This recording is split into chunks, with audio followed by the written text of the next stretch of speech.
మనం మొట్టమొదట విదేశీ మత బాధితులం. సుదీర్ఘకాలం పాటు ఈ దేశాన్ని పరిపాలించినటువంటి బ్రిటిష్ వాళ్ళ కంటే ముందు ఈ దేశాన్ని పరిపాలించినటువంటిది ముస్లిం రాజులు. ఆ సందర్భంలో మన మీదన బలవంతంగా మతాన్ని రుద్దారు, మతపరమైనటువంటిది ఇక్కడ మార్చారు.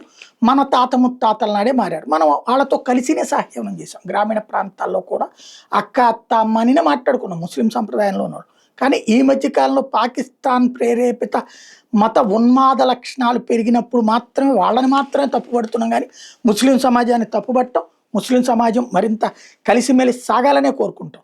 దేశ వ్యతిరేక ఆలోచనలు వ్యతిరేకిస్తాం తప్పించి దేశంలో అనుకూలంగా ఉండే ఏ ముస్లింని మనం వ్యతిరేకించాం. ఇది మన అందరం కూడా ఆలోచించుకోవాల్సిన అంశం. ఇది ఎందుకు చెప్పాల్సి వస్తుందంటే ఇప్పుడు అరబ్ దేశాలు, ముస్లిం దేశాలు, అక్కడ మిగతా వాళ్ళకి వాళ్ళ మత స్వేచ్ఛ అత్యంత పరిమితం. ఇంటికి మాత్రమే పరిమితం, బయటికి అవకాశం లేదు. అదే క్రైస్తవ దేశాలైనటువంటి యూరప్ దేశాల్లో అన్ని మతాలు చక్కగా వాళ్ళ మతాచారాలు పాటించుకోవచ్చు.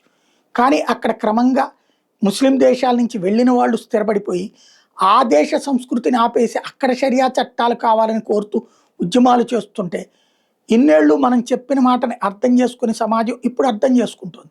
బ్రిటన్లో ముస్లింల మీద తిరగబడుతోంది సింధు పరిషత్ కాదు, ఆర్ఎస్ఎస్ కాదు, స్థానిక ప్రజలు. జర్మనీలో తిరగబడుతున్నది ఇక్కడి నుంచి వెళ్ళి ఎవరూ లేదు, అక్కడ వాళ్ళకి వాళ్లే ప్రజలు. అట్లాగే జపాన్లో తిరగబడుతున్నది అక్కడికక్కడే. ఇప్పుడు కొరియాకి కూడా పాకింది. కొరియాలో రైటిస్ట్ పార్టీకి సంబంధించినటువంటి నాయకురాలు హసేబీకర్ తాజాగా ఇదే విషయం చెప్పుకొచ్చారు. ఓ 10 సంవత్సరాల క్రితం మా ఇంటి ఏరియాకి వెళ్తే మా చుట్టుపక్కలంతా మనమే ఉండేవాళ్ళం, ఇప్పుడు నా 10 ఏళ్లలో చుట్టూతో ముస్లిం సమాజం వచ్చేసింది. ఎందుకని ఇంత వేగంగా జరిగిపోతుంది, మనం ఎందుకు ఆలోచించలేకపోతున్నాం?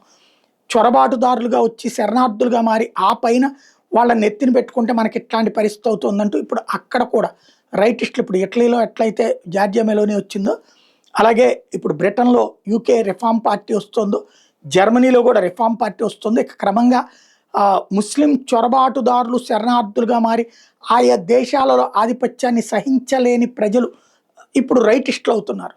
వాళ్ళ ఉద్యమాలు పెరిగి పెద్దవవుతున్నాయి.